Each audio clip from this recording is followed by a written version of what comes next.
inmunocompetentes e inmunosuprimidos, que conozcan el ciclo biológico y las características clínicas de las infecciones por nematodos, cestodes y trematodes, y que conozcan el abordaje clínico, diagnóstico y terapéutico integral de las parasitosis intestinales.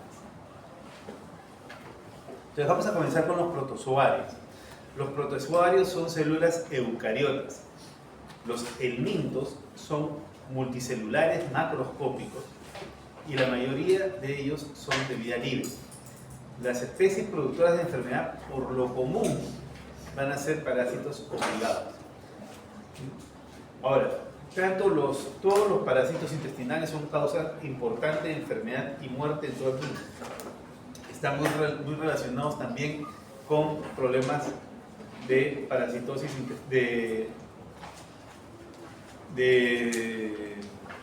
se llama? De malnutrición, ¿no? Ya, los clínicos van a clasificar los microorganismos eucariotas, ¿no? Básicamente por el tipo de enfermedad que van a transmitir, ¿no? Los de transmisión entérica, por ejemplo, van a ser el balantidium, la giardia, la entamovela histolítica, en los inmunosuprimidos los cryptosporidium, ¿no? En menos frecuencia el toxoplasma, y mayor frecuentemente en los pacientes muy inmunosuprimidos la ciclospora y la microsporidium. Transmisión sexual, vamos a tener las tricomonas. Transmisión por artrópodos, que tenemos a la babesia, al plasmodium, a la leishmania y a los trypanosomas. Y otra forma de transmisión no conocidas son las amebas de vida libre, dentro de ellas está la Naegleria, la Cantamoeba, y el toxoplasma también podría estar en este grupo.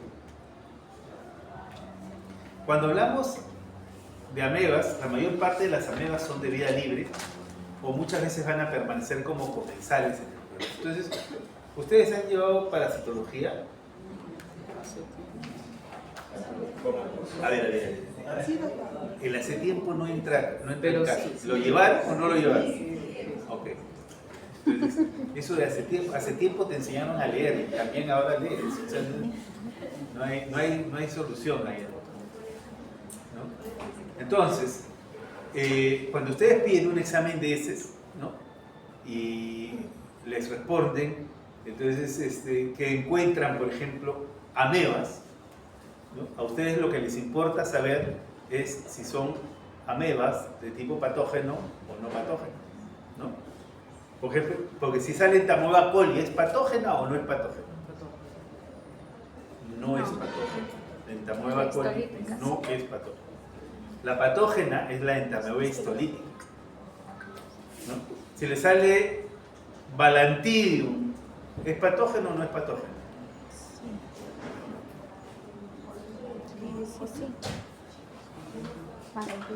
En ciertas condiciones puede ser patógeno, ¿no? ¿Ok? Ahora, si le sale Ciclospora cayetanensis, solamente les interesa que sea patógeno si es que la persona es inmunosuprimida. Porque si es un inmunocompetente, la Ciclospora cayetanensis prácticamente no va a producir ningún daño. ¿Ok? Ahora, para que viva en el intestino necesariamente tiene que ser anaerobios o anaerobios facultativos. En cuanto a la nutrición, utilizan por englobamiento, por fagocitosis o por pinocitosis. Para reproducirse, usualmente van a tener reproducción binaria, o sea, por mitosis.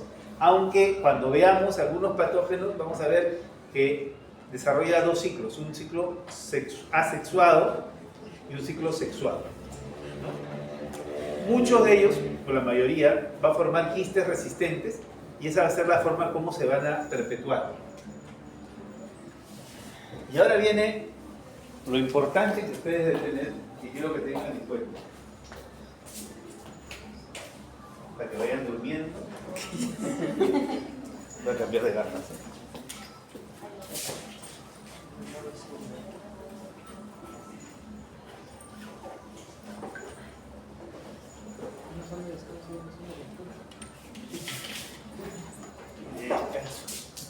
Las dos son de trabajo. Si ya quisiera tener lentes de descanso. Para los lentes de descanso supongo para que te eches así. Ok, bueno. ¿Qué quiero que vean acá? Miren, lo primero es que yo los invito, entre paréntesis, obligo a revisar esta página siempre, la página del CDC. ¿Ya? ¿Ya? ¿Por qué? Cuando tengan la duda de un parásito, de un germen en el futuro y quieran saber su ciclo biológico, entonces lo que deben de hacer siempre es, se van a la CDC y buscan el ciclo biológico de la gente. ¿Ya? Y no solamente me refiero a esto, sino a cualquier otro. ¿Ya? Pues le va a ser de mucha utilidad en el futuro. Es una herramienta muy útil para eso. Entonces, quiero que vean esta situación. Entonces, por ejemplo, acá estamos hablando de la entameosis solita. Entonces, ¿qué nomenclatura usan para analizar estos ciclos biológicos aquí en esta página de CDC? Es esta. Esta basada en los triangulitos. I es estadio infeccioso y D es un estadio diagnóstico. Entonces, por ejemplo, si yo quiero averiguar sobre entameosis solítica, ¿no? Y me interesa saber cómo voy a hacer el diagnóstico, entonces me remito a averiguar cuál es el estadio diagnóstico. Entonces acá tenemos el estadio diagnóstico, que vendría a ser los quistes o los trofosoditos que están en heces frescas, ¿no? Estadio diagnóstico, quistes o trofosoditos en heces frescas. Entonces, si le pido un examen de heces, voy a pedir presencia de quistes o presencia de trofosoditos en heces, ¿no? Para poder evaluar, hacer un diagnóstico. Pero si yo quiero saber cuál es el agente infeccioso, entonces voy a remitirme a ver lo que nos dice acá, ¿no? El agente infeccioso, acá está, ¿qué viene a ser? Los quistes maduros ingeridos, ¿no? Ahora, dense cuenta que el quiste maduro lo vemos acá cuando lo ingiere el individuo y lo vemos acá cuando lo defeca. Por lo tanto, si salió acá, por ese, y lo puedo ingerir por acá, ¿tiene ciclo externo? ¿Sí o no? Sí. ¿Cómo? ¿Sí? Así como salió, lo ingiere. ¿Tiene ciclo externo? ¿Sí o no? No hay ninguna modificación. O sea, quiere decir que esta persona puede autoinfectarse, ¿cierto? O sea, si por algún motivo ingiere heces o ingiere alimentos contaminados con sus propias heces, entonces va a ingerir amebas y va a infectarse, porque acá no hay ciclo externo. ¿Ya? ¿Se entiende? Ahora, ¿el trofozoito es forma infectante, sí o no? ¿Qué dicen ustedes? ¿El trofozoito es forma infectante, sí o no? ¿Es forma infectante, sí o no? Mira la tabla, mira el gráfico. ¿El trofozoito es forma infectante, sí o no?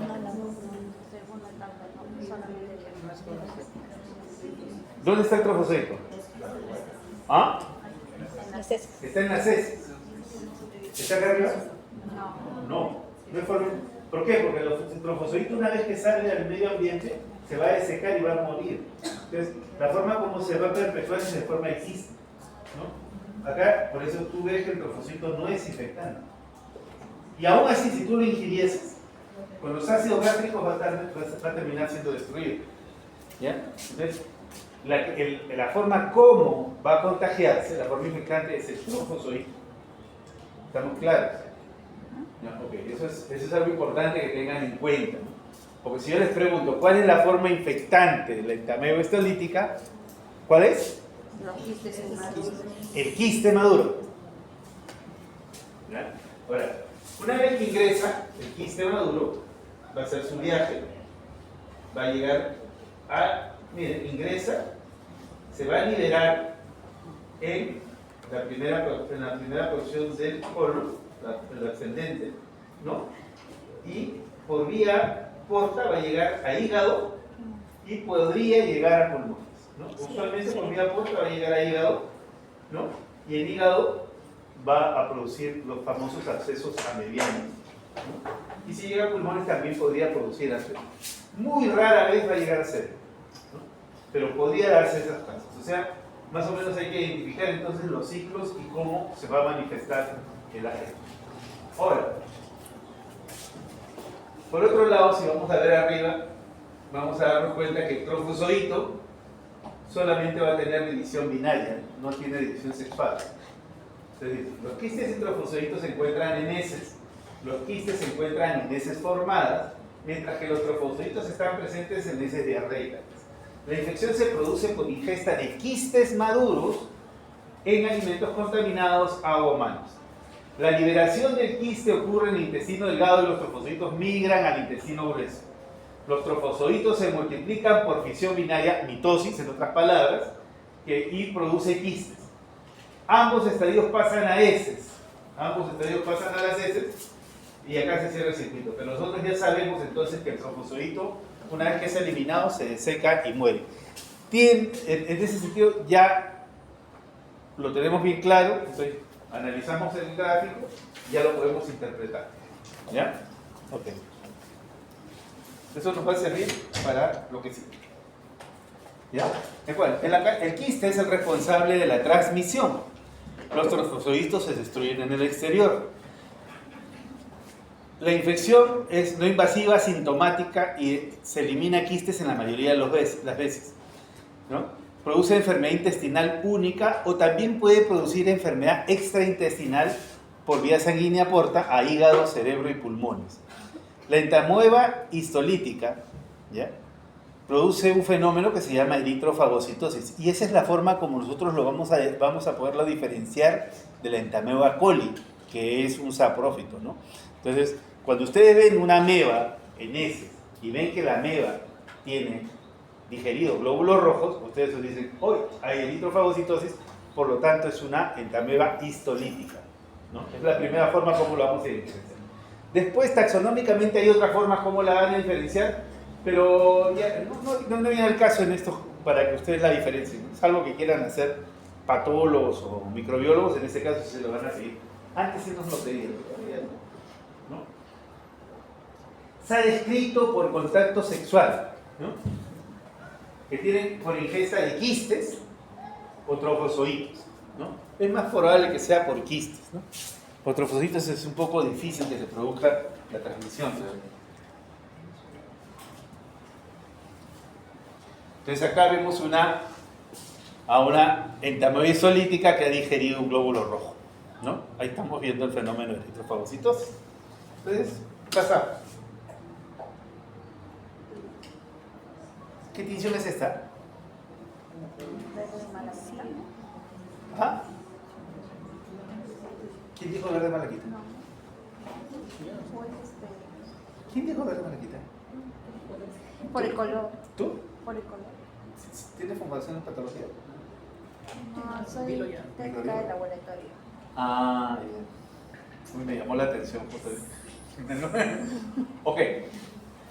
Acá vemos el fenómeno de eritrofagocitosis, ¿no? Acá vamos a ver cómo ha digerido un glóbulo rojo.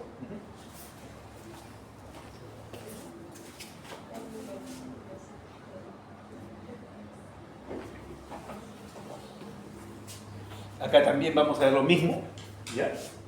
Y alguna diferenciación para la entamoeba histolítica.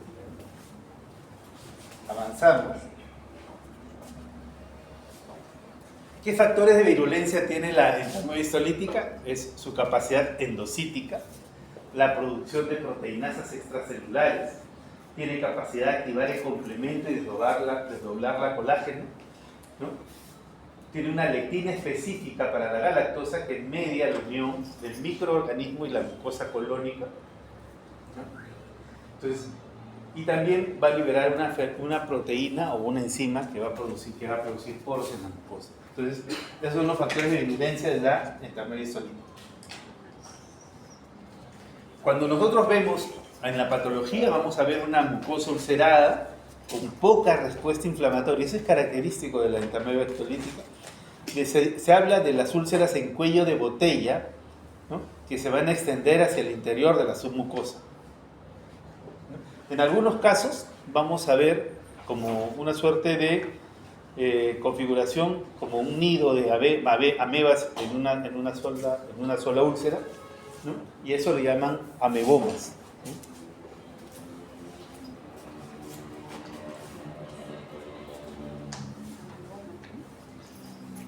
Acá vemos perforaciones por úlceras en el caso de amebas, de ameba histolítica, ¿no? Los que quieran revisar más la anatomía patológica está en ese artículo, ¿no?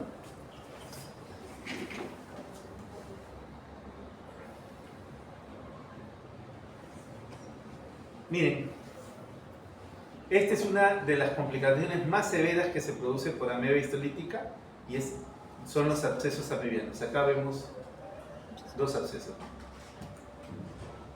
Prácticamente están ocupando casi un 50% del hígado. Ahora, usualmente estos abscesos tienden a fistulizarse hacia la pared, ¿no? Y si se abren van a drenar un contenido de color achocolatado, ¿no? Es una pus achocolatada, que son la que elimina la persona que tiene el absceso hepático amebiano. Entonces acá prácticamente ya está por decolar y abrir la pared y fistulizarse. Entonces ese es común en los casos avanzados de amebiasis. Acá hay una abertura, ¿no? Acá han aperturado una lesión por la pared. Retrocediendo, avanzando. Acá vemos el absceso, miren, está drenando hacia un espacio intercostal.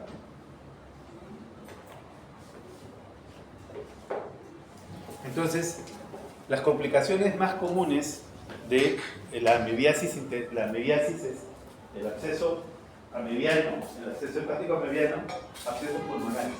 Pero el cuadro clínico más común es la disentería amebiana, ¿no? Entonces, es la persona que se queja, como les he dicho, si va a parasitar principalmente el colon, la persona se va a quejar de dolor tipo pujotenesmo, ¿no? Y va a tener algo que se llama esputo rectal. ¿Les han explicado lo que es el esputo rectal? Es la persona que dice de que tiene dolor, ¿no? Tiene dolor cólico. Me dice, y le digo, doctor, cuando tengo dolor cólico, que me llama a ir al baño, voy al baño y cuando quiero defecar, ¿no?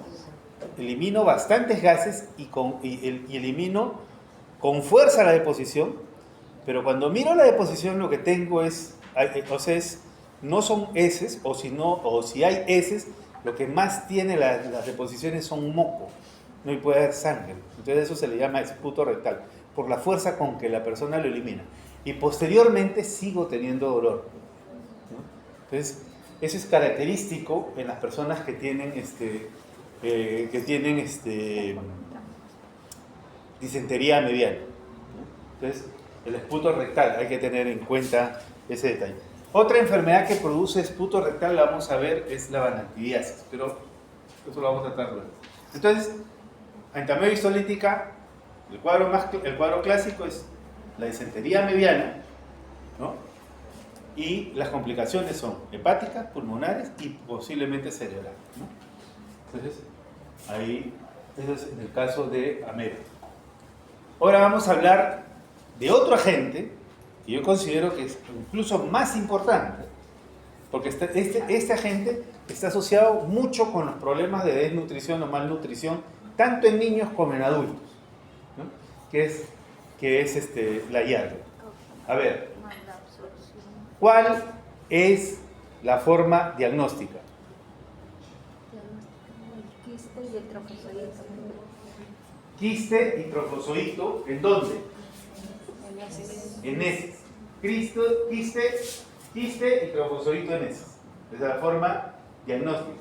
¿Cuál es la forma infectante? El quiste. ¿Ya? Entonces, ¿tiene ciclo externo? No tiene, igual que igual que No tiene, porque así como sale, lo puedes ingerir. ¿Me entiendes? No hay modificación externa, ¿no? Eso es lo primero, ¿no? Ahora, el trofosodito no es infectante, ¿no? Lo vamos a ver en heces, pero no es infectante. Ahora, ¿qué otra característica tenemos? De que, por ejemplo, en el caso de la giardia, uno lo ingiere, el quiste ingresa, se libera a nivel del duodeno, acá está el duodeno, ¿no?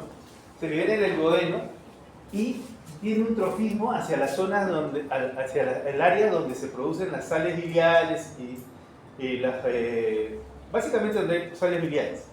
Entonces, va a tender a ubicarse en esa zona. Entonces, eso hay que tenerlo bien en cuenta, ¿ya? Porque si se coloca en esa zona es porque va a afectar a la segunda y tercera porción del duodeno. ¿Y qué cosa es lo que básicamente se va a absorber ahí? ¿Quién recuerda? ¿Ah? La vitamina B2, el factor intrínseco, ¿no? Entonces, vamos a tener ese tipo de problemas. Aparte que vamos a tener otras manifestaciones intestinales, ¿no? Acá vemos una gráfica en la que se trata de ejemplificar esa situación.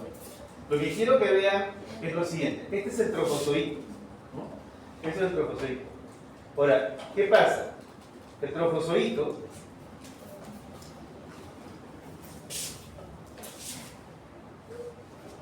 lo vamos a ver acá abajo, ¿no? Acá tenemos el trofozoito, ¿no? Tiene la carita de la bruja, ¿no? La carita de la bruja. Acá no hay yardes, ¿no? Pues toda promoción de medicina tiene alguien que dice yardes. No hay yardes. ¿Quién sabe? ¿Quién sabe? Un carellarde siempre. Bueno, ustedes viendo al trofozoito, vamos a ver una cosa. La carita de la bruja, ¿ya? No miren a sus amigas, desgraciados. ¿Ya? La carita de la bruja es esta, ¿no? Cuando ven la carita de la bruja, esto realmente es una ventosa. Es una ventosa que vamos a ver. Acá se nota más. Es una ventosa, o sea, se comporta de esta manera, ¿no? Manda esto así. Entonces, esa ventosa lo que va a buscar es adherirse a la pared, ¿no? Como un chupón, se va a adherir a la pared, ¿no? Y una vez que se adhiere a la pared, va a extraer los nutrientes. Ahora, por otro lado, tiene flagelos y cilios, ¿no? Y tiene hacia los lados y también en la parte central. ¿Por qué tiene esta cantidad de flagelos y cilios? Porque el movimiento que va a tener es contra la corriente, ¿no? Contra la corriente, y va a ser un movimiento así en forma de espiral para ir contra la corriente. ¿Qué importancia tiene eso? Ahora vamos a ver. Acá lo tenemos, mira. Se supone que el peristaltismo viene en este sentido, ¿no? Pero la llave se mueve en contra, de esta manera. ¿Por qué? Porque de esa manera se mantiene en esa primera porción, o no en el duodeno. Y una vez que mantiene esto, con esto se va a fijar a la pared. Se va a fijar a la pared. Ahora, eso va a ser causante, ¿no?, de las molestias que tiene la persona, ¿no? ¿Por qué? Porque va a producir sustancias que van a inhibir el peristaltismo, ¿no? Las ventosas, al adherirse a la mucosa la van a destruir y la van a dañar, ¿no? Entonces van a alterar lo que viene a ser la absorción de nutrientes y van a afectar lo que viene a ser a las sales biliares. Entonces, ¿qué va a producir con esto? Un síndrome de mala absorción intestinal, ¿no? Y principalmente mala absorción intestinal en lo que se refiere a grasas, porque ¿cuál es la función de las sales biliares? Emulsionar las grasas. ¿Ah? Emulsionar las grasas. Emulsionar las grasas. Claro, las sales biliares lo que van a hacer es romper la tensión superficial, van a emulsionar las grasas para que puedan facilitar su absorción, ¿no? Van a alterar el metabolismo de las grasas y van a alterar también la absorción de vitamina B, principalmente por destrucción del factor intrínseco, ¿no? Entonces eso es lo que vamos a tener en estos pacientes. ¿Y cuáles son los mecanismos de virulencia de la giardia? Bloqueo mecánico de la mucosa, lesión en el borde del cepillo, desconjugación de las sales biliares, alteración de la motilidad intestinal, ¿no? Esto va a ocasionar, o sea, la destrucción del epitelio mucoso va a ocasionar que haya un recambio acelerado del epitelio y el epitelio en sus primeras etapas, si ustedes recuerdan, no tiene capacidad absortiva. No, entonces va a haber una suerte de proliferación también de la mucosa. ¿Qué manifestaciones va a tener la persona? Aparte de tener alteraciones en la motilidad, borborismos y todo ello, va a tener deposiciones con restos alimentarios y también va a tener deposiciones con grasa, ¿no? Va a haber grasa en las heces. Entonces, aparte de esto, vamos a tener un problema de síntomas de tipo pelagroide, ¿no? Entonces, todo esto es lo que va a producir la giardia. En el adulto probablemente no sea muy notorio, pero en el niño sí es bien marcado, ¿no? Entonces, en el niño sí lo vamos a ver bastante marcadas las manifestaciones y vamos a ver problemas de desnutrición severa en los niños producidos por giardia. De esto vamos a deducir otra cosa, otra situación, y es de que la presencia de quistes de giardia de todas maneras nos está dando diagnóstico de enfermedad. ¿Ya? Si hay quistes de giardia, ¿hay que tratar la giardiasis? Sí. Por allí van a encontrar algunos libros antiguos en los cuales decía que los quistes no hablaban de enfermedad, no eran sinónimo de enfermedad, tenían que haber trofozoides, y eso no es cierto. ¿Ya? Presencia de quistes de giardia debe de tratarse a la persona. ¿Ya? Se le tiene que tratar, porque siempre están involucrados en problemas de mala absorción intestinal. Ok. Balantidio. Doctor, una consulta. ¿Cuánto el quiste de giardia antes se asimilaba mucho por las diarreas? Decían que si tiene diarrea era uno de los síntomas, pero hoy en día ya creo que ya eso pasa porque hay pacientes que tienen quiste de giardia estando por estreñidos, por ejemplo, o puede encontrarlo con diarrea. Se les da. O sea, igual. Por eso, antes decías diarrea, quiste de giardia, tratabas. Pero ahora estás estreñido, encuentras quiste de giardia, tienes que tratar. Porque la giardia siempre es patógena. Lo que antes se decía era, si no tiene diarrea y tienes quistes, no trates. Eso es mentira, se tiene que tratar. ¿Ya? O sea, ahí hay que ser bien claro. Giardia siempre es patógena, ¿no? O sea, siempre que encuentren giardia, trátenla. Balantidium coli, ¿no? Es un trofozoide, es un protozoario que se va a comportar de una manera muy similar al amebo, ¿no? Va a producir abscesos a nivel del intestino, no se va a diseminar a hígado, pulmones y cerebro, pero sí va a producir el tema de la diarrea disentérica, también va a producir un cuadro de diarrea intermitente, ¿no? Y eso lo van a encontrar muchas veces en algunas personas que dicen, ¿tienes diarrea? Y lo que acá en el Perú somos campeones de diciendo siempre es, no, doctor, normal nomás. Entonces, y si nos quedamos con el normal nomás, entonces perdemos el diagnóstico. ¿Por qué? Porque, ¿qué cosa es normal para ti? Yo le preguntaría siempre, bueno, siempre les pregunto, ¿qué cosa es normal para ti? Entonces, y cuando le preguntan normal, entonces dicen, sí, tengo un episodio de diarrea de vez en cuando. O sea, tengo 2, 3 días de diarrea, después se me pasa y yo no tengo nada más. Y después, y luego vuelve a presentarse, sí. Entonces, eso es un cuadro como una diarrea intermitente que tiene la persona. Si uno comienza a hurgar en este cuadro, se da cuenta que lo tiene de largo tiempo atrás y que tiene problemas con mala absorción. ¿Y eso a qué se debe? Se debe a este bicho, ¿no? Que este bicho le va a producir ese tipo de diarrea intermitente, o diarreas por salvas, que a veces le dicen, ¿no? Entonces, Cuando tengan eso, entonces piensen en Balantidium y piensen que debe ser tratado de todas maneras. ¿Qué otras características tiene el Balantidium? El Balantidium infecta prácticamente a todo mamífero, infecta a primates, ratas, cobayos, cerdos. Es muy común, ¿no? Es muy común que los usuarios o las personas que trabajan en chancherías o las personas que viven cerca a chancherías, ¿no? tengan problemas con balantidiasis, ¿no? Entonces, ese es un tema bastante frecuente, ¿no? Como dice, habita el ciego y el colon ascendente. Existen 3 tipos de presentación clínica por balantidiasis.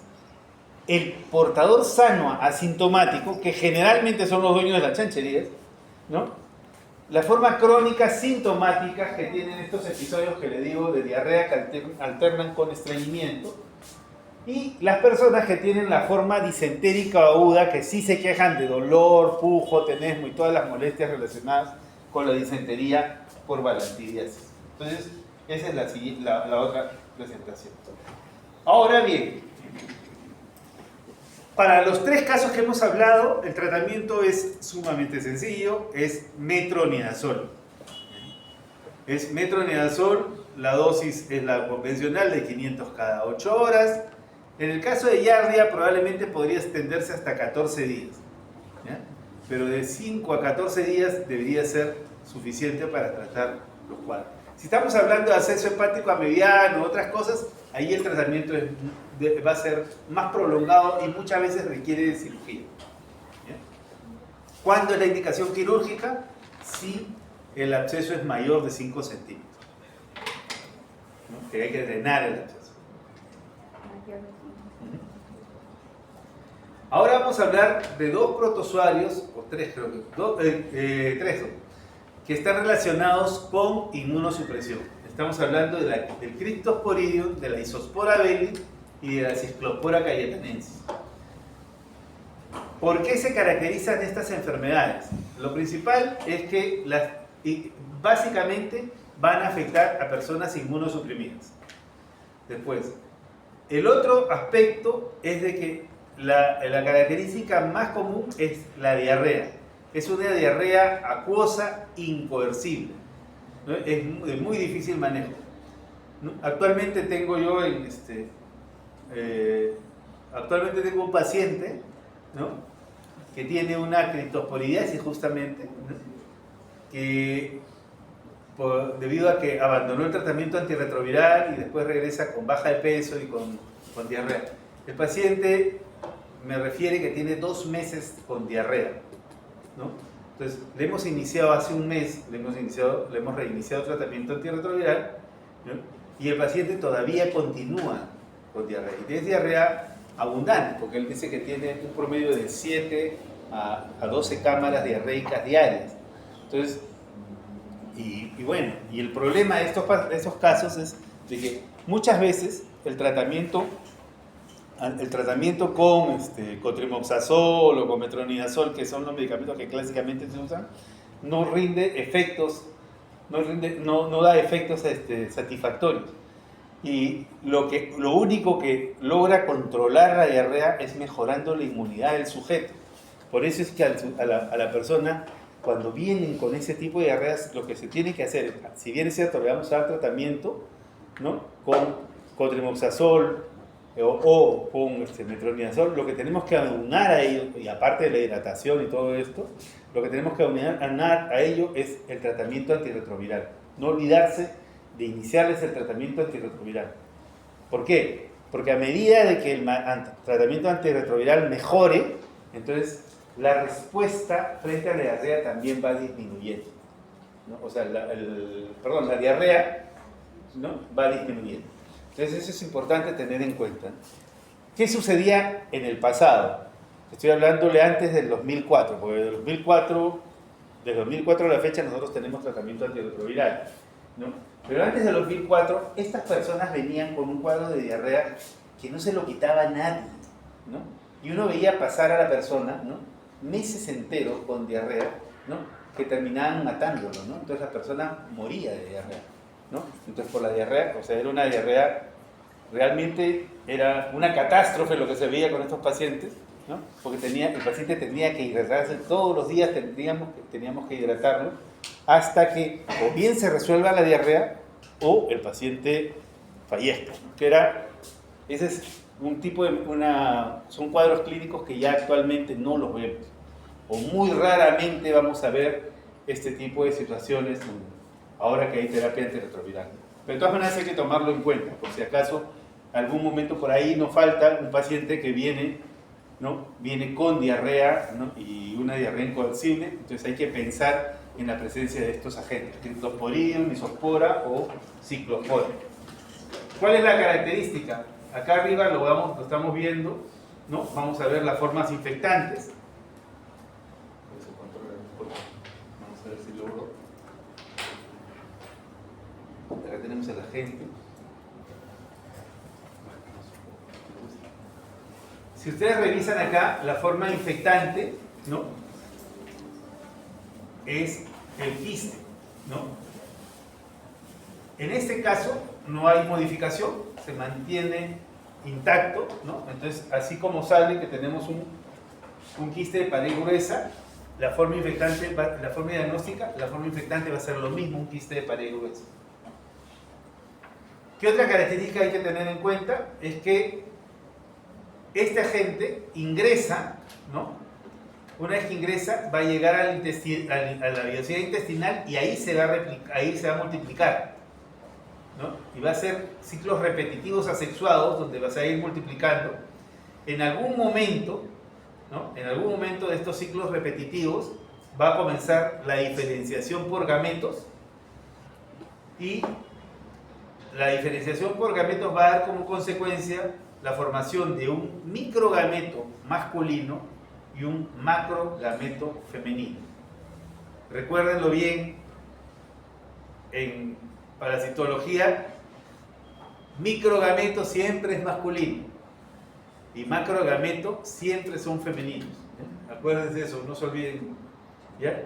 Entonces, o quiere decir que, hablando de parásitos, los parásitos pequeños son machos, las grandes son las hembras, ¿no? Entonces eso hay que tener en cuenta. Entonces, una vez que, estos microgametos van a formar un cigote, ¿no? Por multiplicación sexual, y este cigote es el que finalmente va a desarrollar en el oquiste de pared gruesa, ¿no? Que puede reinfectar a la persona. Acá vemos al Cryptosporidium parvo, ¿no? Los oquistes. En el caso de la Ciclospora cayetanensis es algo muy similar. La forma infectante, ¿no? Es oquistes esporulados que van a ingresar, igual van al intestino, van a alojarse en la vellosidad y vamos a tener una primera división. Le va a tener las divisiones asexuales, que son las que van a perpetuarse en el intestino. Llega un momento en que se diferencia y forma los gametocitos sexuales, que son el micro masculino y el macro femenino, que luego van a formar el quiste no esporulado. ¿Bien?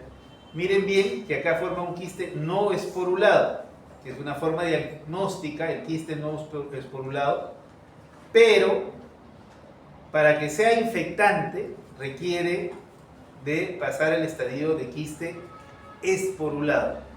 Por lo tanto, ¿hay modificación en el exterior? Sí. Sí. Eso quiere decir que no hay autoinfestación. ¿Ya?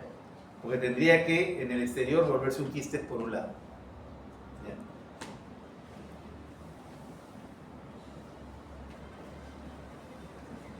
Acá lo vemos, ¿no?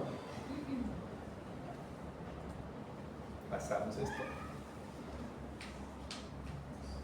Cisto isospora belli, que lo pueden encontrar también en la literatura como isospora belli solamente. ¿Ya? Igual, tiene es algo también muy parecido.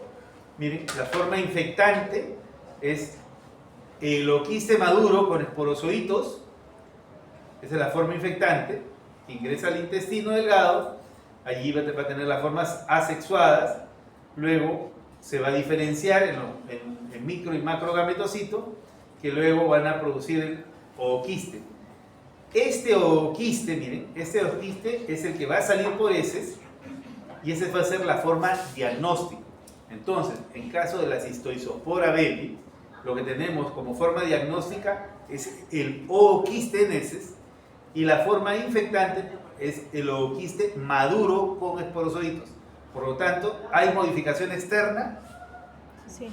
Sí, ¿no? Entonces, si hay modificación externa, no hay autoinfestación. Entonces, deduciendo las cosas, ¿no? Como ya se han dado cuenta, el Cryptosporidium sí produce autoinfestación.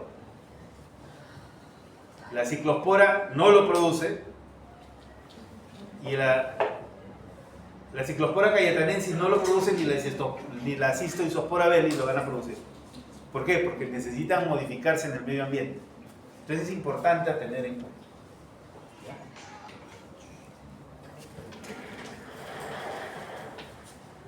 Este es un cucharón de sopa antiguo, de maderita, ¿no? Este es un cucharón de sopa. Más o menos uno lo usaba antes cuando nos enseñaban parasitología de verdad. Uno lo usaba antes como mnemotecnia, ¿no? Entonces, ¿por qué? El cucharón de sopa nos va a definir los 3 tipos de gusanos, ¿no? No miren a sus amigos, chicos. No miren a sus amigos. Son otros gusanos, ¿no? Entonces, miren, los gusanos planos, que son los platelmintos, dentro de ellos están todas las tenias y los difilogóteros. ¿No? Los gusanos planos, que es la base de la cucharita. La parte redondeadita de la cucharita va a hablar de los gusanos cilíndricos. Los gusanos cilíndricos son todos los helmintos. Está el Ascaris, está el Ankylostoma, está el Necato, por ahí podría estar el Enterobius también. ¿Ya? Y los otros que son redondeados, ¿no? Son los gusanos, están los tremáticos. Dentro de ellos el más importante es la fasciola, en nuestro medio. La más importante es la fasciola, y en las zonas en el norte podría aparecer el Paragonimus, que está relacionado con la ingesta de cangrejos cerritos. Esquistosoma en nuestro país no hay, ¿no? En nuestro país no hay esquistosoma, y ojalá que nunca lo haya, ¿ya? Pero sí fasciola hay, fasciola sí, y trae problemas de cada cierto tiempo, ¿no? Entonces, vamos a comenzar con algunos gusanos cilíndricos que son los más comunes, ¿no? El más importante de ellos, probablemente sea, por el número de infecciones que produce, es el Ascaris lumbricoides, ¿no? Entonces, el Ascaris lumbricoides tiene dimorfismo sexual, ¿no? Que tenemos el gusano más grande que es hembra, y el más chiquito es el Macho. Ya no se olvida. Entonces eso es lo primero que hay que entender. Ahora, ¿qué pasa? La forma infectante, ¿cuál vendría a ser? La forma infectante, Huevo con la larva. el huevo embrionado, ¿no? El huevo embrionado, esa es la forma infectante. Entonces, ingresa por vía oral y una vez que se abre el huevo aquí, el intestino, la larva va a ingresar por vía porta y va a viajar a pulmón. Llega a pulmón, va a perforar el alveolo, o sea, para llegar hasta los vasos alveolarios, va a perforar los alveolos. Entonces la larva va a ascender por la vía, ¿no? Va a ascender por por los bronquios, va a ser deglutido nuevamente y se va a dirigir al intestino. Y una vez que se dirige al intestino, va a desarrollar las formas adultas, ¿no? O que puede ser hembra o puede ser macho. Algunas veces solamente ingresan hembras, eso también está descrito en algunos casos, pero es lo más raro. Lo más común es que entren hembras y machos. Entonces, ahí habiendo hembras y machos van a copular y van a comenzar a, o sea, las hembras van a hacerse grávidas y van a comenzar a eliminar los huevos por heces, ¿no? Entonces, ¿qué va a pasar? Una vez que llega, o sea, se eliminan los huevos por heces, vamos a tener en heces, vamos a tener los huevos embrionados, y si solamente han sido hembras que no han sido fecundadas, vamos a tener los huevos no fertilizados. Entonces, tanto estos como estos de acá son las formas diagnósticas. Entonces, ¿cuáles son las formas diagnósticas?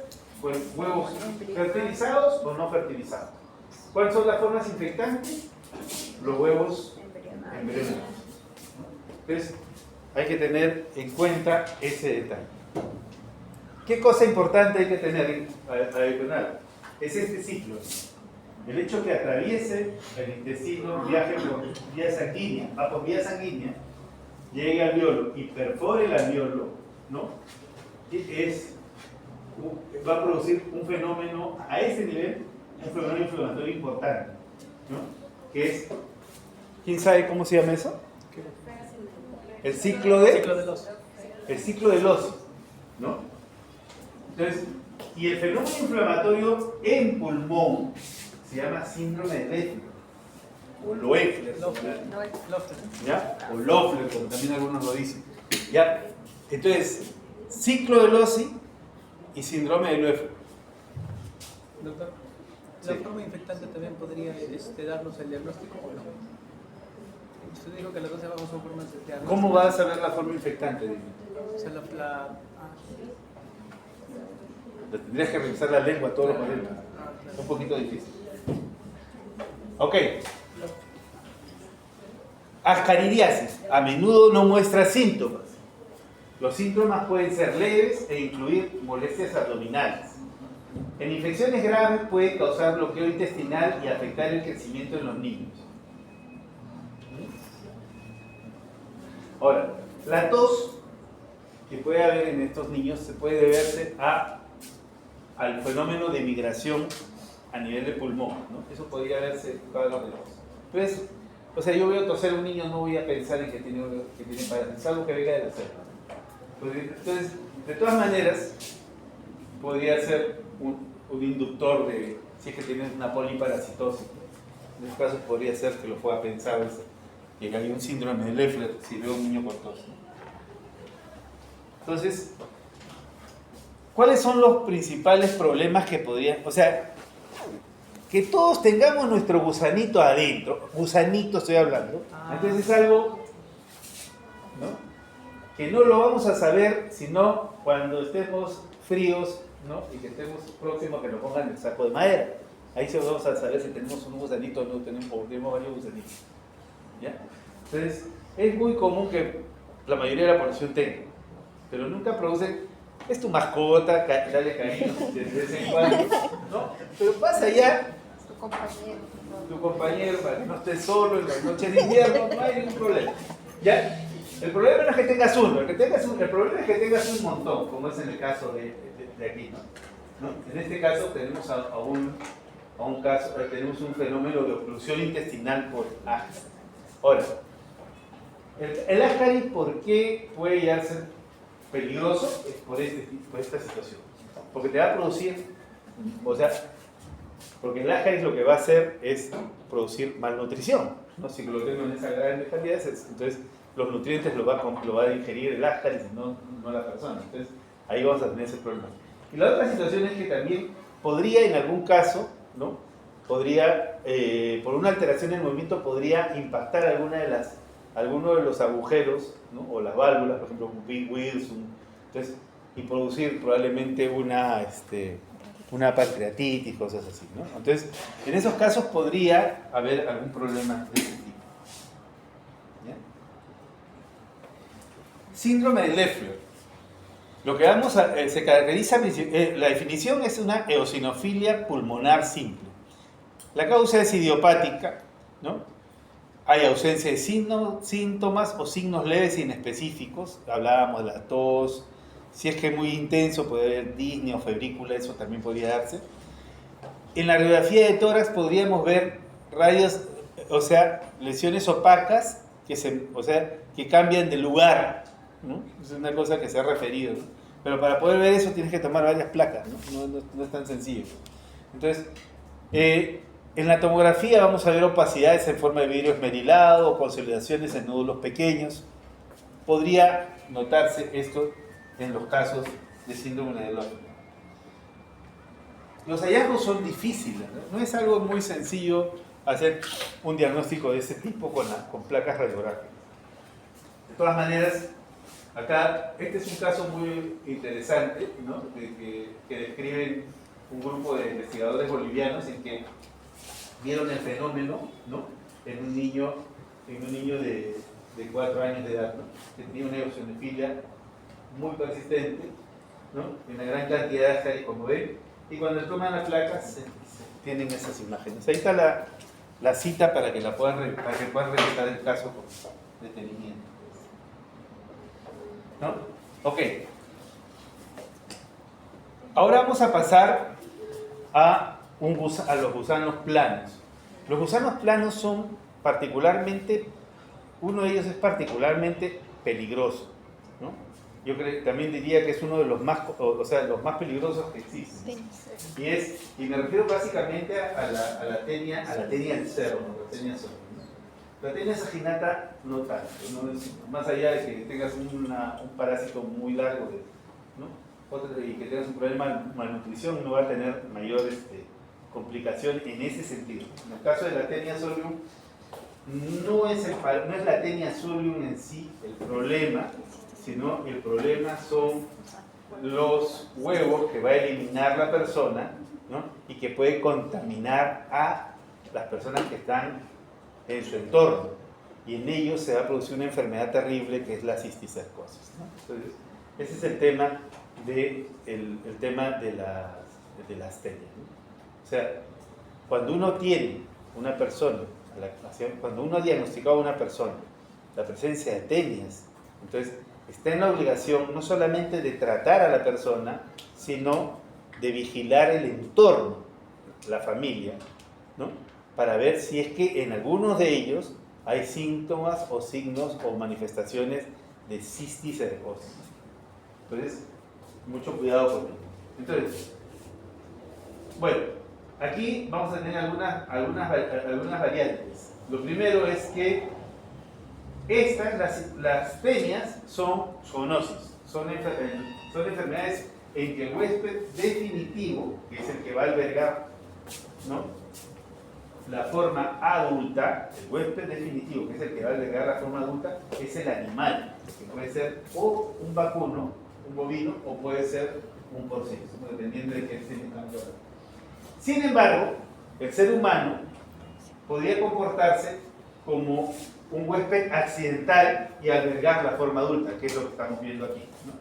Entonces, si él alberga la forma adulta, entonces va a tener la tenia en el intestino, ¿no? Acá tenemos la tenia, y va a eliminar por heces las proglótides o va a eliminar los huevos. ¿Cuáles son las formas diagnósticas de tenia? Huevos y proglótides. Son las dos, huevos y proglótides.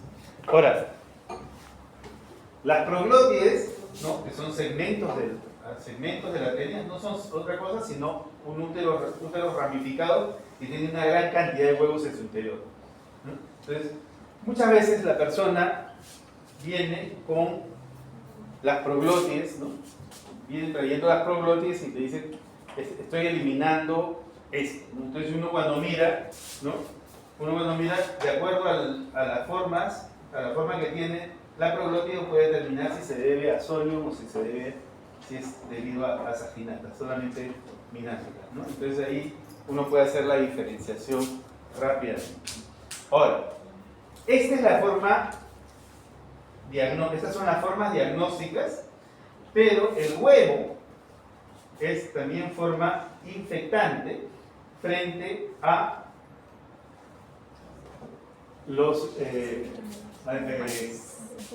frente a los bovinos o al porcino, depende de qué se trate, o también el humano podría ser un huésped intermediario, porque ya no va a albergar a la forma adulta, sino va a albergar a la forma quística, ¿no? O al embrión, ¿no? Entonces aquí van a comportarse como huéspedes intermediarios. Y como huésped intermediario, ¿qué vamos a tener? Vamos a tener que el huevo ingresa al intestino, ¿no? Y va a liberar, o sea, va a liberar al embrión, ¿no? Pero el embrión va a tener un tropismo, básicamente el tropismo lo va a tener hacia el músculo del animal, ¿no? O al tejido graso, ¿no? Principalmente es al músculo, ¿ya? Entonces va a enquistarse y va a formar el famoso cisticerco, ¿no? Entonces, que es la forma quística, que es el quiste, ¿no? Entonces, ahora, eso sucede habitualmente cuando tenemos que el ser humano es el hospedero definitivo de las formas adultas, ¿no? Ahora, una vez que está enquistado allí, ¿no? La única forma como uno puede contagiarse, ¿no? Y que esa forma quística se vuelva infectante es que yo coma la carne del cerdo o coma la carne del vacuno, ¿no? Que esté infestada con estos quistes. Es la forma como yo voy a tener, o sea, al final, después la forma adulta. ¿Entienden? Porque si yo quiero estos quistes, se van a ingresar nuevamente al intestino, se van a evaginar y el quiste va a liberar este escoles, ¿no? Que es la cabeza de la tenia, si se puede decir así. Va a liberar este escoles, que ese escoles se va a adherir en el intestino. Una vez que este escoles se adhiere al intestino, va a comenzar su proceso de formación de las proglotis. Por lo tanto, cuando yo tengo una tenia, lo importante no es lograr que se eliminen solamente las proglotis, sino tengo que garantizar que se elimine ¿qué cosa? Los escollos. ¿No? Entonces, hay que tener en cuenta ese detalle, porque mientras yo no elimine el escoles, entonces yo voy a seguir produciendo proglotis, ¿no? Es una situación particularmente compleja. Entonces, eso es lo que hay que tener en cuenta. Entonces, acá solamente estamos hablando de la forma intestinal. No estoy hablando para nada de los quistes. Exacto.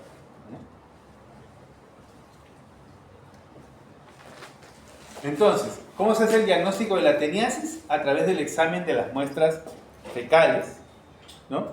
Haciéndole la pregunta a la persona si ha eliminado algún parásito en forma de cinta, que las personas lo van a recordar, ¿no?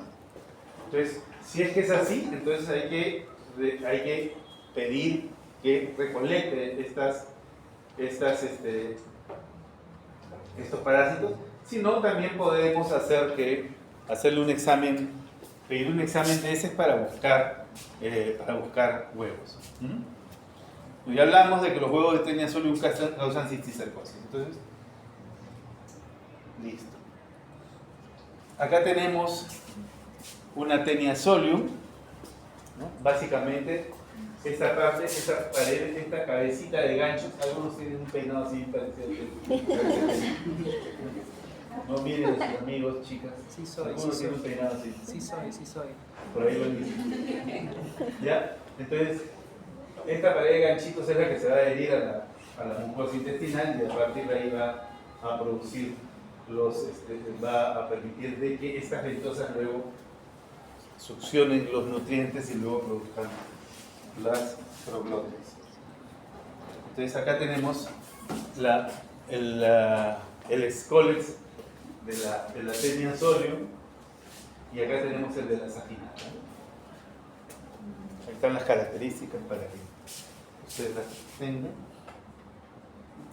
Acá vemos las proglotis. Si se dan cuenta, las proglotis de Taenia saginata son más grandes, las otras son más pequeñas y también el número de ramificaciones es menor. Tiene que ser de 2 a 18 y estas son más de 20 usualmente. Pero eso es lo que se va a ver.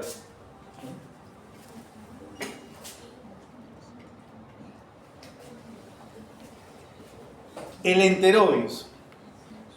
El enterobius es otro parásito, ¿ya?, que es muy común, ¿no? Es muy común y generalmente es muy frecuente en las familias. Acá en invierno, acá en Lima, es sumamente frecuente, ¿ya? Y generalmente está presente en las familias que tienen niños pequeños, ¿no? ¿Por qué? Porque esto se lo transmiten entre los propios niños en los nidos, en los jardines, se lo transmiten. En los jardines de infancia, en los niños se lo transmiten. Entonces, ¿qué característica tiene el enterobius? Básicamente, es un parásito que una vez que ingresa al organismo, ¿no?, va a diferenciarse, cuando tenemos la diferenciación entre hembra y macho, y va a ir a alojarse a la zona del ano, ¿no?, a la región del ano, básicamente, ¿no? Ahí se van a alojar principalmente la hembra grávida, se va a alojar ahí. Entonces, en los momentos en que baja la temperatura, ¿no?, básicamente estamos hablando de temperatura corporal, ¿no?, en el momento que baja la temperatura corporal, que eso es en las noches, ¿no?, la hembra va a salir a los márgenes del ano y va a depositar los huevecillos, ¿no? Esos huevecillos van a estar adheridos a la zona, a la región perianal, ¿no?, de la persona. Usualmente son niños, entonces va a adherirse a la región perianal. Entonces, ¿qué va a suceder? Allí el huevecillo va a madurar, ¿no?, va a desecarse, y una vez que deseca, el huevecillo va a caer, ¿no?, se va a descamar y va a caer a la ropa de cama, ¿no?, a la ropa de cama, o si no, el huevecillo produce, o sea, la colocación de huevecillos produce escozor, ¿no?, produce escozor. Entonces, lo que hace el niño, ¿no?, usualmente es el niño, algunos adultos también lo hacen, si no miren al entrenador de Alemania en el mundial, ¿no? Algunos agarran, vienen y se rascan esa parte, ¿no?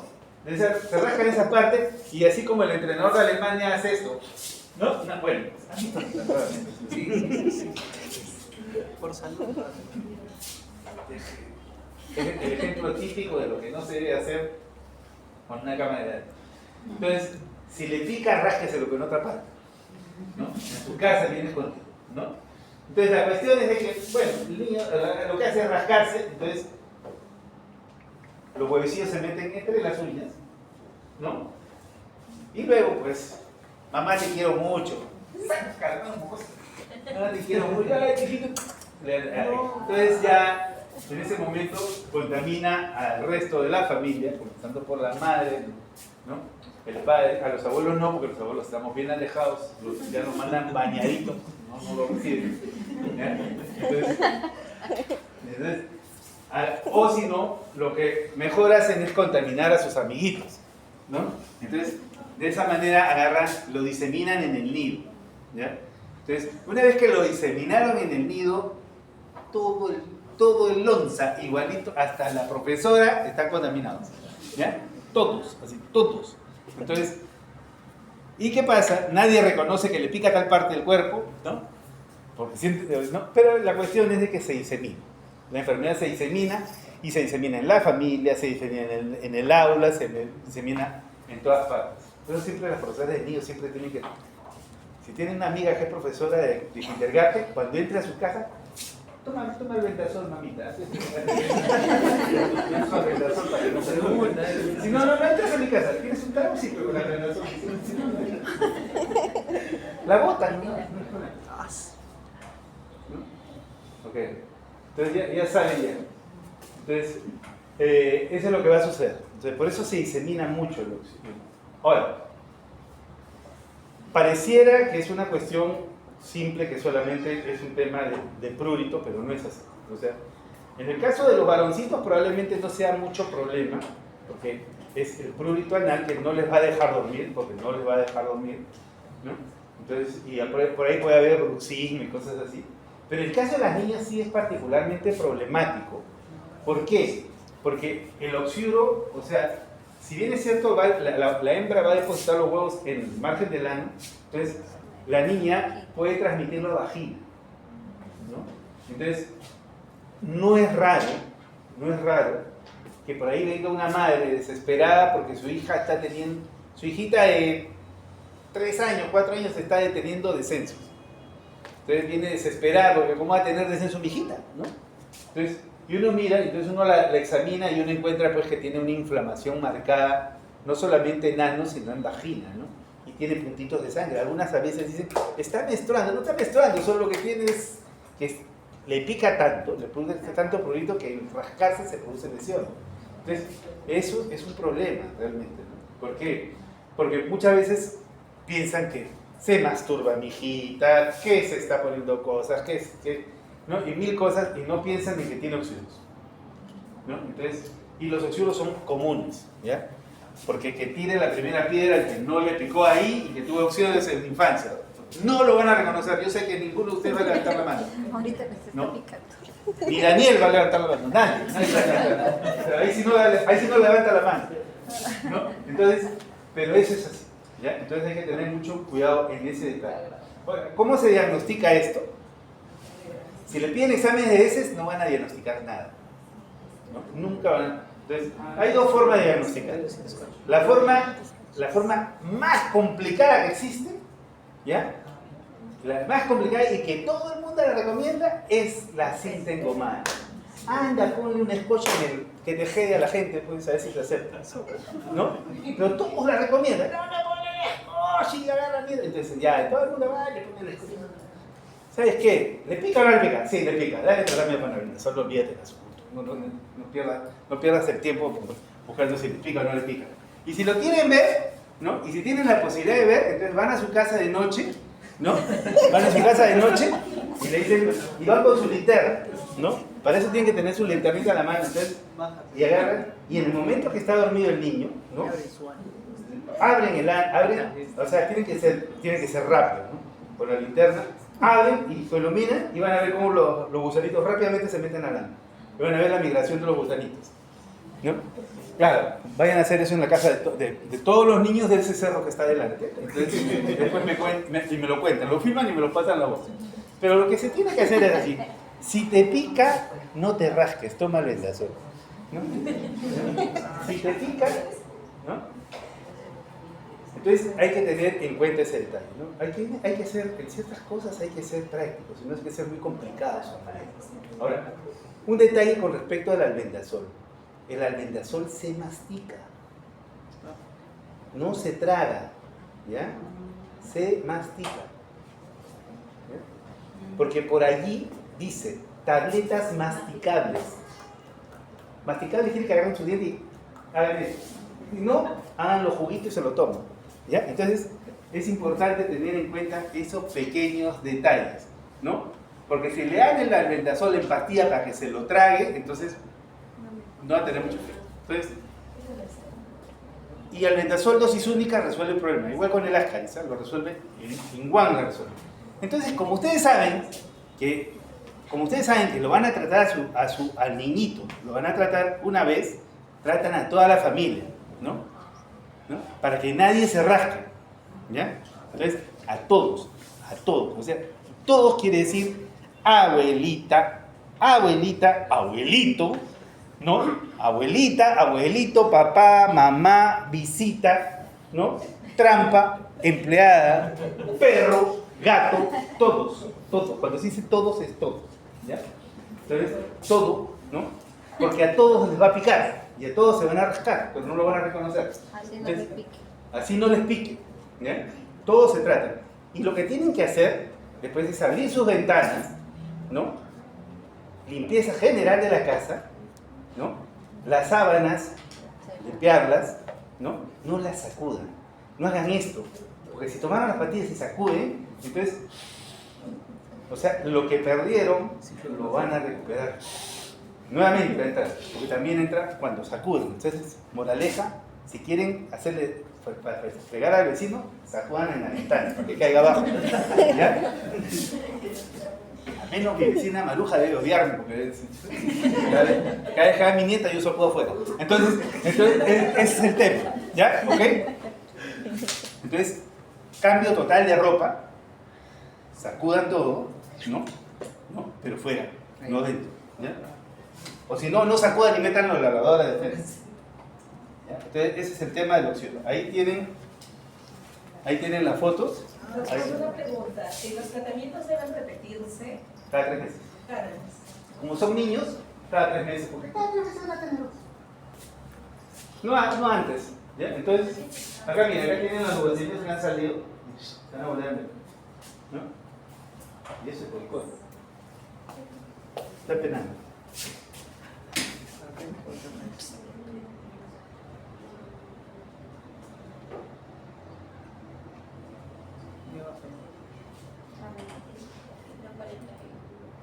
Ya, ok. Entonces. Ya, ok. Entonces, ahí tienen. Así es como se ven las cinta engomada, ¿no? Así es como se ven en la cinta engomada. Doctor, ¿no hay problema tampoco en usar infestantes en la venación? ¿Qué? Al usar albenazol infestantes tampoco hay problema. No hay problema. Entonces, prurito anal síntoma clásico. Niñas parasita vagina por continuidad. Diagnóstico a partir de las técnicas simples que le he dicho. Buscar los gusanos en la región perianal. 2 a 3 horas luego de la persona dormida. Usar cinta transparente alrededor del ano. Analizar las muestras debajo de las uñas. Eso también se puede hacer. No examinar muestras de heces, no pierdan tiempo. Pruebas serológicas, ¿qué sentido tiene?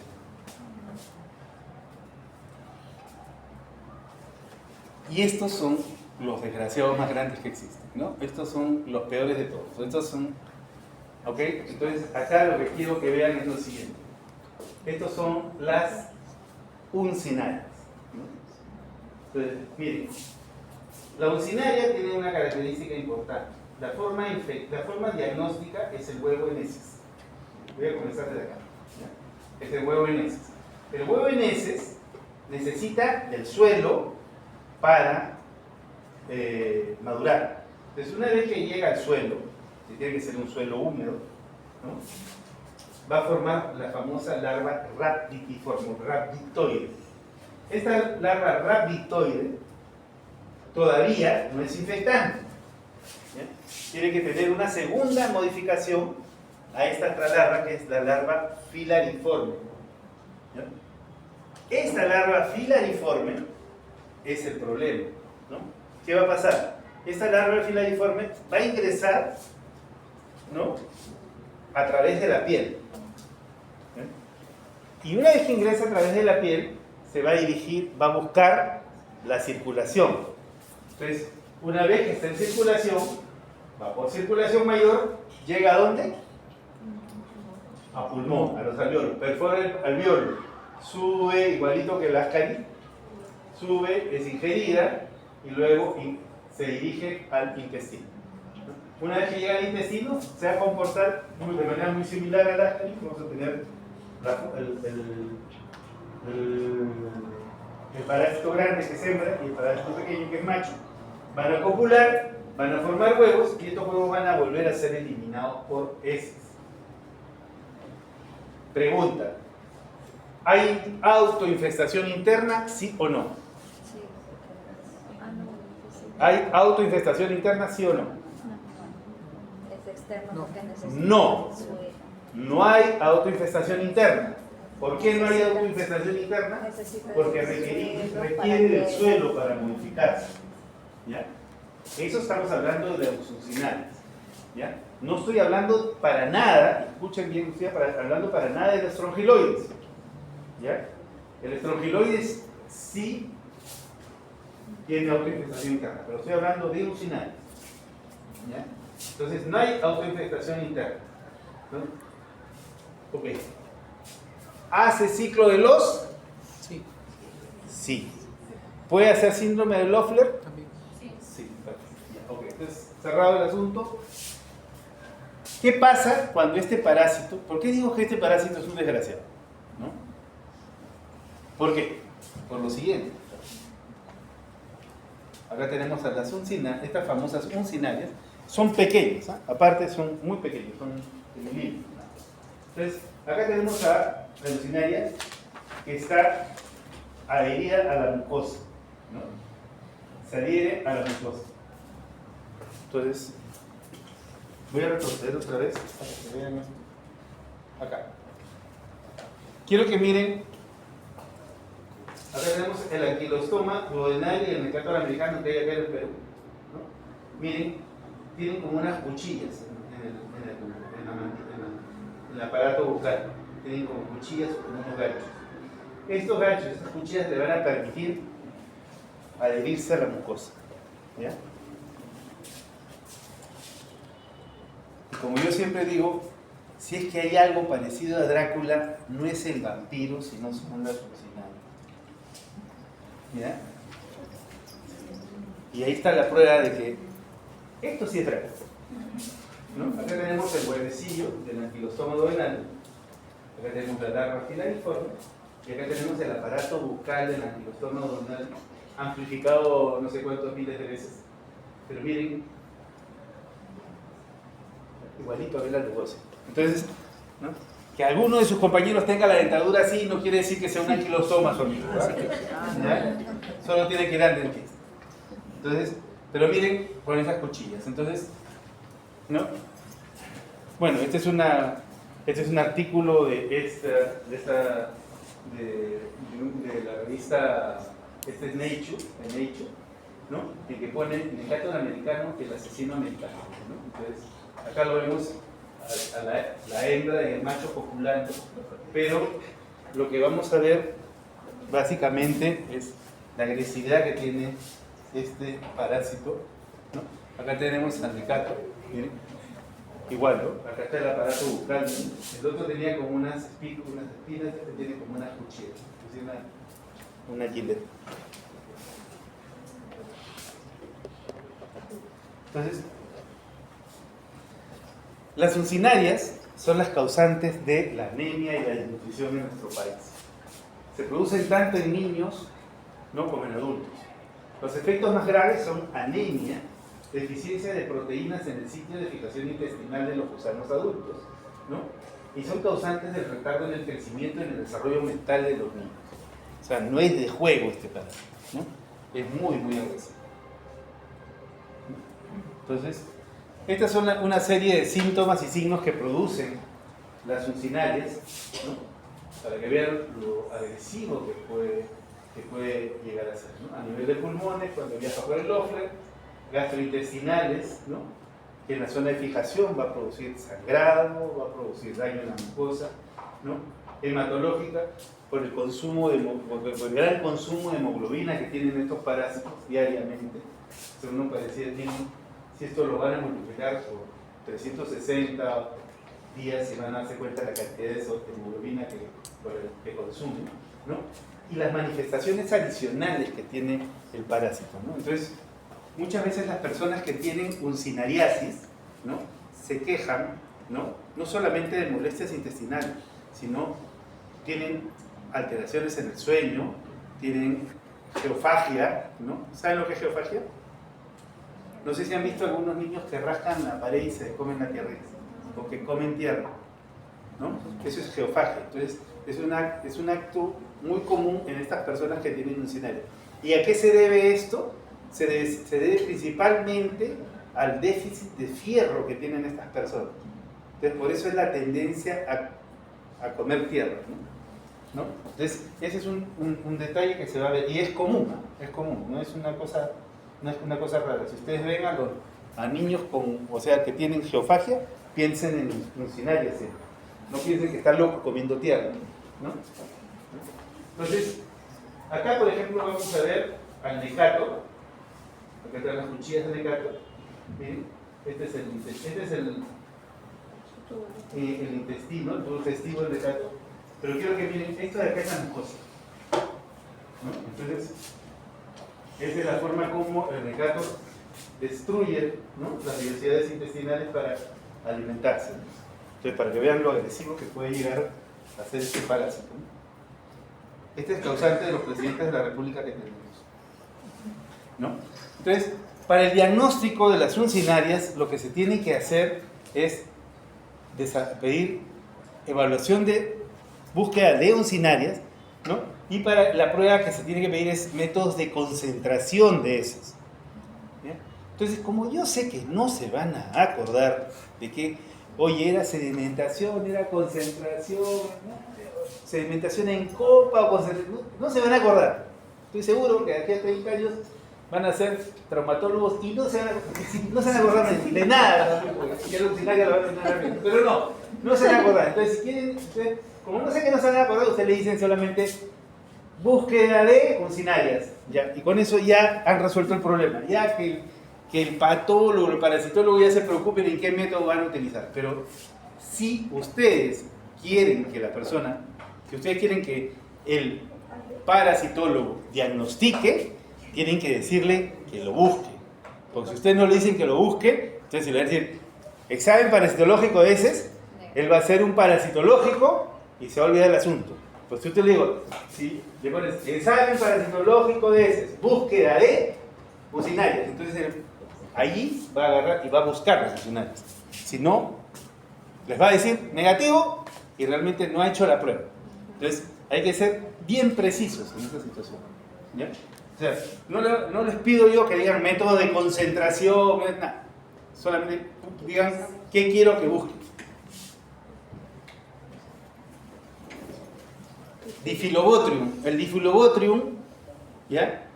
Es una tenia que está de vida marina, básicamente, ¿no? Entonces, en su ciclo biológico, miren, va a pasar por una serie de modificaciones, ¿no? Entonces, lo que vamos a identificar es la forma diagnóstica, que es el huevo no embrionado, ¿no? Y cómo se produce la forma infectante es cuando yo ingiero pescados, ¿no? O pescados, ingiero peces, porque no como vivos, pescados, ¿no? Que tienen la larva, ¿no? Ingiero y aquí se va a desarrollar la forma adulta. Ahora, en este proceso, el huésped definitivo no es el humano, sino los huéspedes definitivos son los mamíferos marinos, ¿no? Hablamos de focas, lobos de mar, y estos son los huéspedes definitivos. Estos son accidentales igual que el humano, ¿no? Y en el mar lo que tenemos es este ciclo biológico en el que participan el plancton, participan los peces y todo ello.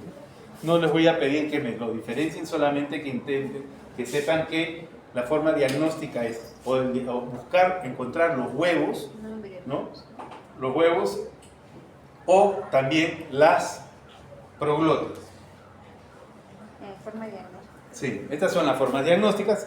Acá vemos el huevo, no embrionado, y acá vemos la proglotis.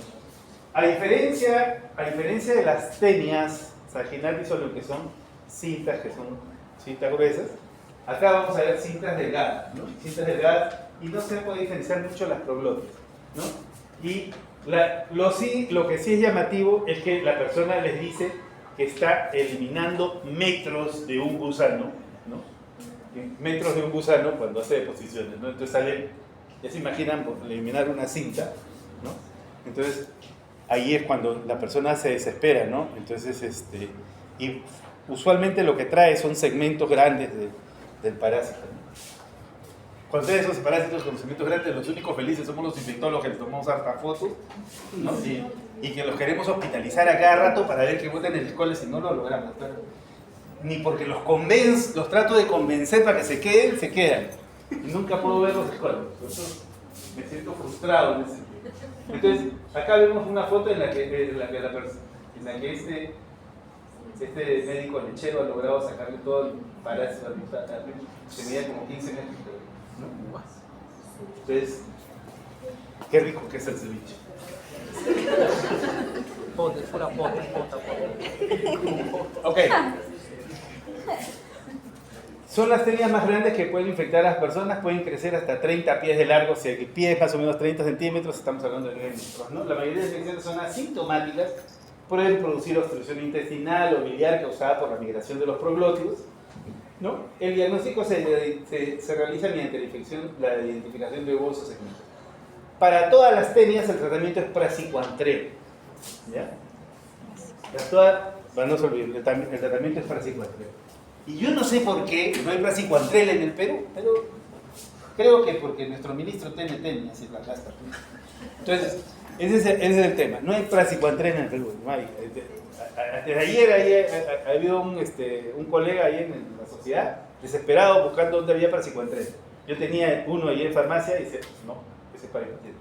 Pero no, ya se lo llevó. Ahora yo tengo que buscar praziquantel para el paciente. Pero bueno, ese es el caso de las tenias. Fasciol. ¿Qué tenemos? Ya hemos hablado de nematelmintos, helmintos, hemos hablado de platelmintos, ahora vamos a hablar de trematos. Y de los trematos, el más importante de todos es la fasciola, ¿no? La fasciola es un parásito que es endémico en nuestro país, ¿ya? Solamente que nosotros no la investigamos más, ¿no? Al año, nosotros allá en el Loaiza diagnosticamos 1 o 2 casos de fasciola, ¿no? Y nada más, nos quedamos por ahí. Entonces, cuando llega un paciente con fasciola, ¿no? El primero que captarlo al paciente es el doctor Luchetti, que dice, bien, acá, le digo, ¿de dónde vienes? Todos me dicen que vienen de zona ganadera, o vienen de Cajamarca, o que vienen de Ayacucho. Más o menos tengo 2 o 3 zonas donde hay fasciola, y está identificado, ¿no? Que hay fasciola, pero no se hace búsqueda. Así que los que quieran hacer un estudio de fasciola, bienvenido sea, ¿no? Que puede ser un muy buen tema de tesis. Por acá hay alguien que trabaja en Gualochili, nadie. Podemos hablar de leishmanias. Entonces, bueno, ya, ese es el caso de fasciola. Entonces, ¿qué sucede con la fasciola? La fasciola clásicamente está asociada con las zonas ganaderas donde hay animales que se alimentan de pastos porros, ¿no? Obviamente, si le preguntas a los de Gringolandia, va a decir vacas, carneros. Pero acá también en el Perú hay camélidos. Entonces, investigar fasciolasis en zonas donde hay camélidos es una situación importante, es un buen tema de tesis, ¿no? Entonces, es importante tener en cuenta eso. Zonas ganaderas donde hay camélidos. Pero bueno, ya se los dejo para que lo piensen. Entonces, ¿qué sucede? Esta es la forma diagnóstica, el huevo no embrionado, que está presente en ese. Pero miren, el huevo no embrionado va a seguir todo un viaje para hacerse infectado, para el infectante, y la forma infectante es la metacercaria que se encuentra en vegetales de tallo corto que se alimentan, que se irrigan con agua servida básicamente, ¿no? Acuérdense, vegetales de tallo corto, ¿no? Y, o si no, son las ganaderas donde hay bueno, básicamente ganado vivo, ¿no? Entonces, el ganado es servido, entonces en zona ganadera. Pero entre esta etapa y esta etapa vamos a tener todo un proceso. Miren, el huevo va al agua. En el agua, ¿no? En el agua se va a formar un migracidio que tiene cidio, que va a migrar y va a encontrar a un caracol que en la teoría dicen que es un caracol del género Limnea, ¿no? Va a parasitar al caracol, el caracol va a desarrollar estas 3 etapas de porquiste, redias y cercaria, que es este parásito que tiene colita, ¿no? La cercaria sale al agua nuevamente recta, busca una planta, se adhiere allí y pierde su colita y se queda la metacercaria.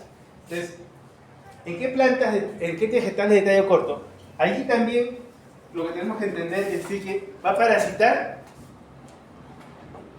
dicen, o sea, al menos a mí me lo enseñaron así, berros, a los berros los parasita. Ya, o sea, ¿qué pasaba? Entonces, cuando decían berros, entonces yo decía, uy, no, todo el que trague berros va a tener problemas. ¿Alguno de ustedes come berros? Levanten la mano. Esto tiene un sinal. Enseñarte todo. ¿Qué son berros? Y ahora sí, la pregunta, ¿algunos de ustedes toman moliente? Sí. Sí, ¿no? ¿Algunos toman el emoliente verdecito? Ya, ok, ustedes son personas de riesgo para hacer. Ya, ahí está. Entonces, el verde del emoliente lo hacen con verdos. Entonces, ya no van a tomar emoliente, ¿no? Monzos. Sí, vos sí comes. No sean monzos. ¿Alguno de ustedes come fresas? Sí. También tiene tallo corto, les cuento. ¿No? Y mientras más cochinita la fresa más rica, porque es más gordita. Ok. Entonces, ¿alguno de ustedes come lechuga?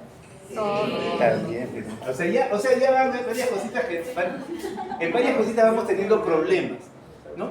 Entonces, ¿pero alguno de ustedes ha tenido obstrucciones por eso? No lo tienen. Entonces, debe haber algún factor diferente que debe estar ocasionando que haya proliferación en zona ganadera. Piénsenlo bien. Entonces, ¿qué es lo que tenemos que analizar, ¿no? O sea, ¿será verdad lo que nos cuentan los maestros antiguos o es que hay algo que todavía no calza dentro de la situación, ¿no? Entonces, eso hay que tener en consideración. Entonces, por ahí hay que pensar. Bueno, entrando nuevamente a lo que viene a ser el problema de salud que esto genera. Cuando uno ingiere estos vegetales de tallo corto, ¿ya? Ingresa al intestino, va al duodeno y a diferencia, y esta es una diferencia importante, de las mucinarias y a diferencia de los ascaris, ¿ya? La fasciola perfora el intestino, no se mete a circulación, no tiene ni intención de hacerlo, perfora el intestino, ingresa al espacio peritoneal, va a migrar hacia el hígado, va a perforar la cápsula de Gleason y va a entrar al hígado y va a buscar zonas donde hay producción de pigmentos biliares. Y allí es donde se va a alojar. O sea, ¿produce ciclo de Lossi? Ni de moro, ni de bromo, porque todo es una suerte de perforaciones que va produciendo. Sin embargo, como ha estado en el intestino y ha perforado el intestino, ¿no? Entonces en la migración va a acarrear consigo una gran cantidad de bacterias que vienen del intestino, ¿no? Y podría producir una peritonitis. Teóricamente podría producir una peritonitis. A la hora que perfora la cápsula de Gleason, va a producir dolor hepático. Y a la hora que ingresa, ¿no?, a hígado, a donde hay pigmentos biliares, va a obstruir y va a producir ictericia. Pero como tienen forma más o menos de una, o sea, las fasciolas son pequeñas, ¿no? Entonces, lo que van a hacer es van a producir una suerte de ictericia intermitente, ¿no? Entonces, ustedes ven a la persona y va a tener ictericia en momentos sí y en momentos no. Va a haber ictericia y no va a haber ictericia. Entonces, o los valores de bilirrubina van a ser alterados, ¿no? Y la otra situación es que, como ustedes recuerdan muy bien la primera clase que dijimos, cuando hablábamos de inmunología, decíamos que los parásitos de este tipo lo que van a producir más es una respuesta de tipo eosinófilos, ¿no? Entonces, como produce una respuesta incrementada de eosinófilos, lo que vamos a ver, aparte de la ictericia, va a ser una eosinofilia. Y característicamente, la fasciola es el parásito que más eosinofilia produce. Por lo tanto, allí aparece un síndrome sui generis, que es hiperbilirrubinemia o ictericia, ¿no?, y eosinofilia, ¿no? Entonces, si yo tengo un paciente con dolor abdominal, eosinofilia e ictericia, ¿en qué debo de pensar? En fasciola hepática. ¿No? ¿Que la ictericia es intermitente? Sí, es intermitente. ¿Que la eosinofilia es marcada? También. Entonces, ictericia, dolor abdominal y eosinofilia, piensen en fasciola. Siempre piensen. Y si por ahí tienen un paciente con peritonitis, ¿no?, entonces piensen con mayor razón en una peritonitis producida por la migración de la fasciola. Entonces, es importante tener en cuenta ese detalle, ¿no? Más si van a estar en zona ganadera. Entonces, La fasciola es preocupante por esas cosas. O sea, realmente ese tipo de lesiones es muy llamativo. Entonces, ¿qué tenemos? Que la ingesta en la forma infectante de parásitos, la metacercaria, se desenquista e se inicia la migración hacia el hígado. Esa migración dura de 3 a 5 meses. Los síntomas pueden ser fiebre, hepatomegalia dolorosa e hiperosinofilia. Puede causar complicaciones graves que pueden terminar en cirugía, hospitalización prolongada e incluso se ha descrito casos de muerte por cuadros peritoneales, ¿no? Entonces, eso hay que pensar siempre. En los conductos biliares, el parásito adulto va a producir hiperplasia de las paredes con fibrosis, ¿no? Entonces, ustedes le hacen una ecografía y el ecografista le dice, tiene grados, tiene fibrosis en parches o tiene zonas donde hay fibrosis, ¿no? Y zonas normales, entonces piensen en fasciola, ¿no? Hay un daño extenso por destrucción de la arquitectura hepática, puede haber obstrucción biliar. Recuerden que el parásito va a producir ictericia intermitente, ¿no? Va a haber dolor crónico, ¿no? Dolor hepático crónico. Entonces, como dicen, es intermitente, ¿no? Y está relacionado con la parasitosis, ¿no? Este es un estudio en lo que hacen la caracterización de clínica y epidemiológica de la fasciola hepática. En el ciclo pasado, tuvimos justamente un caso de una señora, ¿no? De una señora con un cuadro de fasciola, ¿no? ¿Cuál ha en este ciclo? Ya no lo recuerdo. Bueno, tengo que rememorar bien. Me parece que es este ciclo. Bueno, la situación era de que esta es una mujer que venía de Trujillo, ¿ya? Vivía en la zona de Huamachuco. ¿Huamachuco qué cosa es? ¿La sierra de la Libertad? Que ustedes saben bastante anatomía, ¿sabes? ¿No? Entonces es la sierra de la Libertad, la sierra liberteña, ¿no? De donde viene Acuña. Entonces, donde viene Cuevita, ¿no? Entonces, venía a esta zona y la paciente había sido tratada, ¿ya? Por los médicos, los infectólogos allá en Trujillo, la habían tratado por fasciolasis, ¿no? La trataron por fasciolasis y la paciente se recuperó. Pasaron 2 a 3 años, ¿no? Y volvió a repetir el cuadro. La volvieron a tratar. Entonces, volvieron a pasar, a mí pasó un tiempo, y la paciente comenzó a hacer un cuadro de pancreatitis aguda, ¿no? Entonces, y con la pancreatitis aguda vino al Baiza, ¿no? Vino al Baiza es justamente para tratarse la pancreatitis, porque, o sea, ella decía de que no la estaban tratando bien en Trujillo.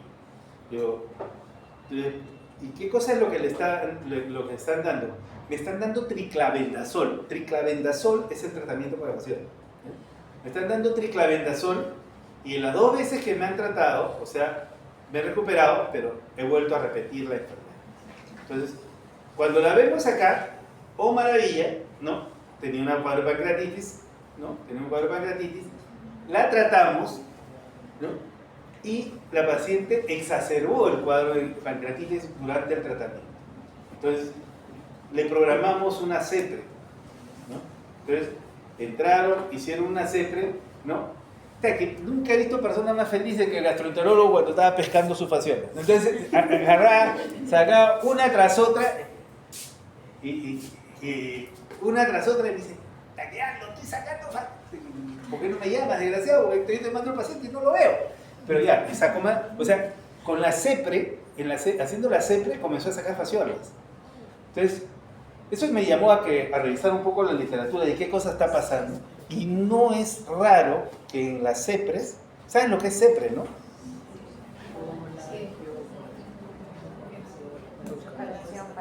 Colangio pancreático retrógrada endoscópica. O sea, le hicieron una endoscopía. Ya.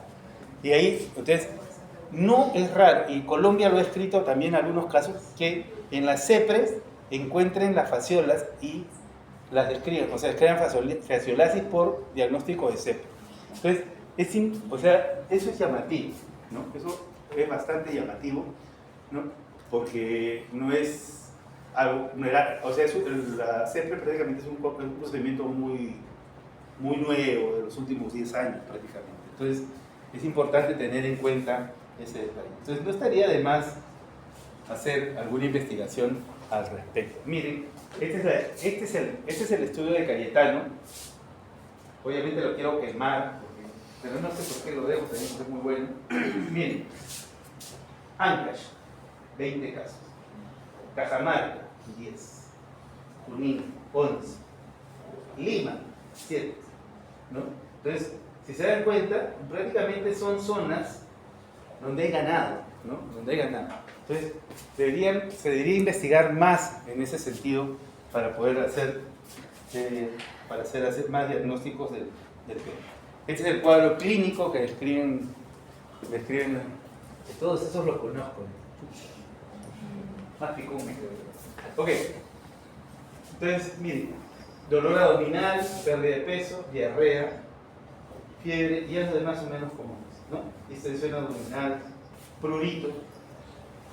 Hepatomegalia, ¿cuánto está? 6. No es tan frecuente el hepatomegalia.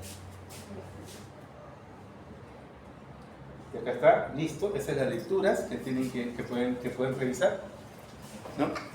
La parasitosis es bien complejo. Lo que les he hecho es una revisión así a vuelo de pájaro, porque realmente parasitosis es todo un ciclo para poder analizar todo, ¿no? Pero es importante, más que lo que tienen que hacer siempre es, cuando no sepan algo, revisen, entren acá. Acá está por eso los portales, ¿no? Sí, es donde mejor definición van a encontrar. Okay. Listo.